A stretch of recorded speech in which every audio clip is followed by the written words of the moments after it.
Hello everyone, this is 100 day challenge for 100 tricks and today is day number 31। तो यहाँ पे trick number 31 मैं आपके लिए लेके आ चुका हूँ। एस ब्लॉक से क्वेश्चंस बहुत सारे पूछे जाते हैं, तो यहाँ पे हम कुछ ट्रेंड्स और ट्रिक्स की बात करेंगे। एक ही वीडियो में पूरे सारे एस ब्लॉक के ट्रिक्स मैं बताने वाला हूँ, तो पूरा एंड तक देखिएगा। नीट और जेडब्ल्यू पॉइंट ऑफ व्यू बहुत इंपॉर्टेंट वीडियो होने वाली है ये। हमारे चैनल पर 30 ट्रिक्स मैं अवेलेबल करा चुका हूँ for neat and JW chemistry. 100% guarantee मैं ले सकता हूँ कि 35 से 40 मार्क्स वो आपको जरूर दिलाएंगे। तो पूरा वीडियो यहाँ पे क्लिक करके आप देख सकते हो। अब बेसिक कैरेक्टर्स से रिलेटेड क्वेश्चंस पूछे जाते हैं और ये क्वेश्चंस आते हैं कि बेसिक कैरेक्टर्स के हिसाब से अरेंज कीजिए, सीरीज़ दी जाती है। तो आप कैसे पहचान सकते हैं? जैसे जैसे इलेक्ट्रोपॉजिटिव कैरेक्टर्स बढ़ते हैं वैसे वैसे बेसिक कैरेक्टर भी बढ़ते हैं। यहाँ पे लॉजिक यही है। इलेक्ट्रोपॉजिटिव कैरेक्टर्स क्या होते हैं, अब यहाँ पे मैं बताता हूँ। एमजी जो है ग्रुप में सबसे ऊपर आता है, शायद आपको पता होगा, और सीजियम जो है सबसे नीचे आता है। ठीक है, इसकी साइज़ जो है वो सबसे ज़्यादा बड़ी होगी सीजियम की। ठीक है, इसकी साइज़ जो बड़ी होगी और इसकी साइज़ छोटी होगी। तो इसमें से इलेक्ट्रॉन रिमूव करना इजीली पॉसिबल नहीं है। तो मतलब ये पॉजिटिव चार्ज बनने में टाइम लगेगा, ये इजीली पॉजिटिव बन सकते हैं। तो इलेक्ट्रोपॉजिटिव कैरेक्टर्स किसके ज़्यादा हैं? सीजियम के ज़्यादा हैं। तो यहाँ पे यही लॉजिक हमें समझ में आता है कि इसे बेसिक कैरेक्टर्स भी इजीली बन जाएंगे। ठीक है, नेक्स्ट जो हम लोग बात करने वाले हैं that is all about ionic radius in water. ठीक है, तो आयोनिक रेडियस कैसे देखे जाते हैं वाटर में वो देखिए। अब यहाँ पे कुछ चार्जेस के हिसाब से दिया गया। देखिए, चार्ज आपको दिया गया है एंड देन उसके बाद पूछा गया है। अगर मैं लिथियम की बात करता हूँ जो सबसे ऊपर है एंड देन सीजियम सबसे नीचे आता है, ये चीज़ आपको पता है, नॉर्मल सा है। यहाँ पे लिथियम जो है उसकी साइज़ छोटी होती है और सीजियम की सबसे बड़ी होगी, ये तो हमें पता ही है। जैसे नीचे आते हो वैसे वैसे साइज़ बढ़ती है। तो लिथियम को अगर वाटर में रखा जाए तो वाटर के जो मॉलिक्यूल्स हैं उसके ऊपर ज़्यादा अटैच हो जाएंगे और उसकी जो ओवरऑल साइज़ है वाटर में जाने के बाद वो बढ़ जाएगी। और ये चीज़ अगर मैं सीजियम की बात करूँ तो उसकी साइज़ पहले से ही बड़ी है, तो वाटर उस पर जल्दी अटैच नहीं होंगे और उनकी साइज़ कम रहेगी। ठीक है, तो आयोनिक रेडियस किसकी ज़्यादा होगी? लिथियम की ज़्यादा होगी। ये लॉजिक आपको याद रखना है हमेशा जब वाटर की बात किया जाए, तो ऐसे आपको याद करना है। नेक्स्ट जो क्वेश्चन हम लोग देखने वाले हैं that is molar conductivity in water. वही लॉजिक है, साइज़ किसकी बड़ी हो गई है? यहाँ लिथियम की बड़ी हो गई है। ठीक है, साइज़ किसकी बड़ी हुई? लिथियम की बड़ी हुई, दिख रहा है। एंड सीजियम की साइज़ छोटी हो गई क्योंकि इससे बहुत सारे मॉलिक्यूल आके वाटर के कंबाइन हो चुके हैं। अब ये समझिए 2 किलो का है, ऐसे ही हम लॉजिक सिर्फ एग्जांपल बता रहा हूँ, और ये सोचिए 1 किलो का है। तो सबसे पहले कौन मूव करेगा? जिसका वेट कम है वो जल्दी मूव करेगा।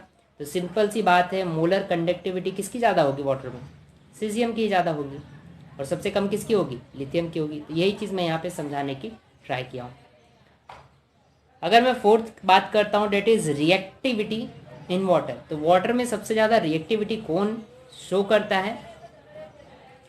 तो देखते हैं थोड़ा सा। अगर हम बात करते हैं सीजियम की, साइज़ बहुत बड़ी है। साइज़ बहुत बड़ी है तो उसकी इलेक्ट्रॉन एंथैल्पी, जिसको हम बोलते हैं आयनाइजेशन एंथैल्पी, आप ऐसे समझ सकते हो, तो वो कम हो जाती है। आयनाइजेशन एंथैल्पी मतलब इस पे जो आप एनर्जी डालोगे जिसकी वजह से ये इलेक्ट्रॉन रिमूव कर दे, वो कम हो जाएगी। क्यों? क्योंकि साइज़ बहुत बड़ी है तो न्यूक्लियस के साथ अट्रैक्शन कम है, उनका अट्रैक्शन कम है न्यूक्लियस के साथ इलेक्ट्रॉन का, तो इलेक्ट्रॉन जल्दी निकल जाएगा। तो थोड़ा सा ही आपको एनर्जी देनी पड़ेगी, तो जो एंथैल्पी है वो कम हो गई आपकी। यही चीज़ अगर मैं लिथियम भी बात करूँ तो अट्रैक्शन बहुत ज़्यादा है। अट्रैक्शन बहुत ज़्यादा है तो इलेक्ट्रॉन जल्दी निकलेंगे नहीं, इसलिए आयोनाइजेशन एनर्जी इनकी ज़्यादा होगी। समझ में आया?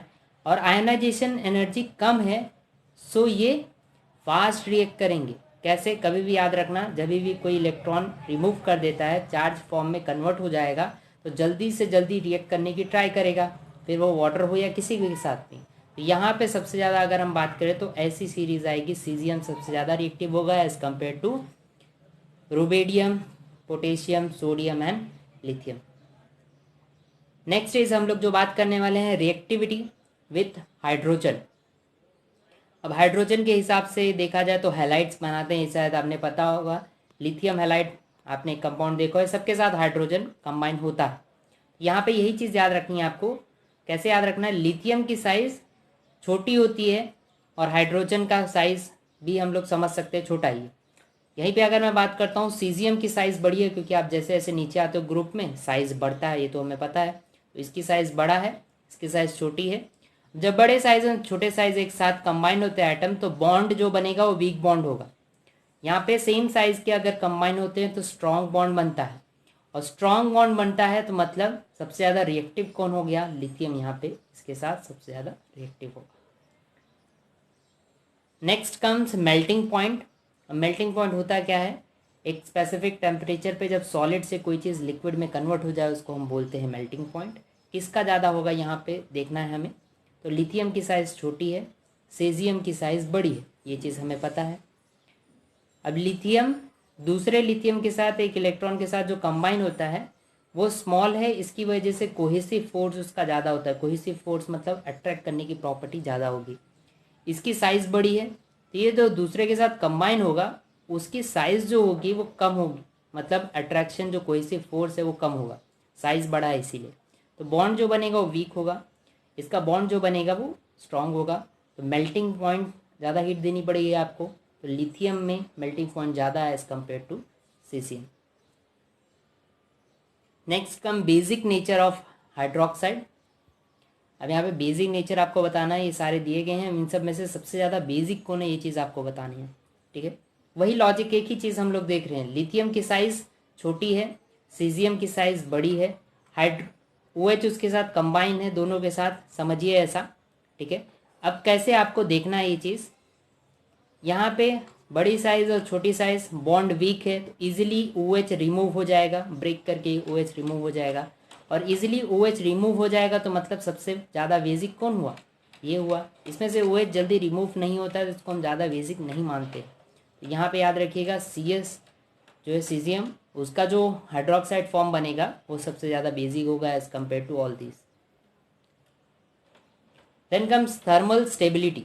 अब थर्मल स्टेबिलिटी की जहाँ पे भी बात होगी, ये ट्रिक मैं बताने वाला हूँ, प्लीज़ ये ध्यान से देखिए, बहुत इंपॉर्टेंट ट्रिक है। यहाँ पे 2-3 चीज़ आप देख लोगे जो आगे के देखने में काम आएगा, आगे के सम्स करने में। अगर स्मॉल साइज कैटायन हो आपके पास और लार्ज साइज एनायन हो, small size cation, large size anion, ठीक है, तो ये क्या करेगा, जो कैटायन है आपके पास पॉजिटिव चार्ज, वो नेगेटिव चार्ज को अट्रैक्ट करने की ट्राई करेगा, तो क्या बनाएगा, कोवेलेंट कैरेक्टर्स बढ़ जाते हैं, ठीक है। कब बढ़ते हैं ये चीज़ आपको याद रखना है। स्मॉल साइज पॉजिटिव चार्ज वाला होना चाहिए, लार्ज साइज नेगेटिव चार्ज वाला होना चाहिए, ठीक है। उस टाइम पे आयोनिक कैरेक्टर्स कम हो जाते हैं, इसीलिए थर्मल स्टेबिलिटी कम हो जाती है, और इसीलिए बॉइलिंग पॉइंट और मेल्टिंग पॉइंट भी कम हो जाते हैं। यहाँ से ही आपको सारे आंसर्स मिल जाने चाहिए। नेक्स्ट हम क्वेश्चंस बात करते हैं, ध्यान से देखिए। यहाँ पे हमें थर्मल स्टेबिलिटी देखनी है। जैसे कि हमने देखा थर्मल स्टेबिलिटी कब कम होती है, जब स्मॉल साइज पॉजिटिव हो और लार्ज साइज नेगेटिव हो। यहाँ स्मॉल साइज कौन है, ये है, और लार्ज साइज ये है, तो थर्मल स्टेबिलिटी किसकी ज़्यादा होगी, ये स्मॉल साइज है तो इसकी तो कम ही होगी, सिंपल सी बात है। तो सबसे ज़्यादा किसकी होगी, सीजियम वाले की, ठीक है। लॉजिक था यही, हमने पीछे अभी यही देखा। देन कोवेलेंट कैरेक्टर्स की हमने बात किया, स्मॉल साइज अगर पॉजिटिव रहता है तो कोवेलेंट कैरेक्टर्स बढ़ जाते हैं। तो यहाँ पे स्मॉल साइज किसकी है, लिथियम की है, इसकी है, एंड देन इसकी है। तो यहाँ पे सब लिथियम दिख रहे हैं आपको। देन उसके बाद आता है पॉजिटिव, तो हमने देखा पॉजिटिव सबसे बड़ा कौन होना चाहिए, पॉजिटिव लार्ज साइज नेगेटिव होना चाहिए। यहाँ पे जो नेगेटिव है उसका लार्ज साइज है आयोडीन, ये तो शायद आपको पता होगा, नीचे जैसे कि हम आते हैं आयोडीन की साइज़ बढ़ जाती है। तो यहाँ पे कोवेलेंट कैरेक्टर्स सबसे ज़्यादा Li शो करेगा। देन हम लोग बात करते हैं आयोनिक कैरेक्टर्स। आयोनिक कैरेक्टर्स कम होते हैं, कब कम होते हैं, small size positive large size negative होगा। तो यहाँ पे हमें वही पॉजिटिव और नेगेटिव ही ढूंढना पड़ता है, ठीक है। तो ये चीज़ आपको पता होगा। इसकी साइज़ छोटी है, इसकी साइज़ पॉजिटिव की बड़ी है, हमें कौन सा ढूंढना है, स्मॉल साइज़ पॉजिटिव ढूंढना है। स्मॉल साइज़ पॉजिटिव यही है, हमने देख लिया। देन उसके बाद इसकी आयोनिक कैरेक्टर्स कम होंगी, तो इसकी आयोनिक कैरेक्टर्स कम है तो किसकी ज़्यादा होगी, इसकी ज़्यादा है। समझ में आया ये चीज़, लॉजिक यही है। नेक्स्ट जो हम लोग लास्ट देखने वाले हैं डैट इज़ सॉल्युबिलिटी। सॉल्युबिलिटी की जब बात हो तभी हाँ आपको देखना है सिर्फ रेडियस डिफरेंस। अगर रेडियस डिफरेंस ज़्यादा है तो सॉल्युबिलिटी भी ज़्यादा है, बस ये चीज़ आपको याद रखनी है। तो यहाँ पे आपको कैसे याद रखना है, रेडियस डिफरेंस किस में सबसे ज़्यादा होगा, CaCO3 की साइज़ बड़ी होती है, पहले से ही मैं बता दे रहा हूँ। इसकी साइज़ छोटी है, इसकी साइज़ ऑलमोस्ट सेम हो जाएगी, और इसकी साइज़ दोनों की बड़ी बड़ी रहेगी। तो रेडियस डिफरेंस किस में ज़्यादा हुआ, इसमें ज़्यादा हुआ, तो सॉलिबिलिटी इसकी ज़्यादा है। सिंपल सा लॉजिक था। सॉलिबिलिटी से रिलेटेड एक क्वेश्चंस मैं बना चुका हूँ पी ब्लॉक के एलिमेंट्स का, वो भी आप जाके देख सकते हो, एक लिंक ऊपर आ जाएगी, उस पर क्लिक करके देख सकते हो। रोड टू 500 है सब्सक्राइबर, लाइक कीजिए पेज को, हमारे ये चैनल को, और सब्सक्राइब कर लीजिए अगर आपको वीडियोस ऐसे ही आपको मिलते रहनी चाहिए तो। Stay safe, stay curious, I will see you guys tomorrow and share this trick with everyone. Thank you so much.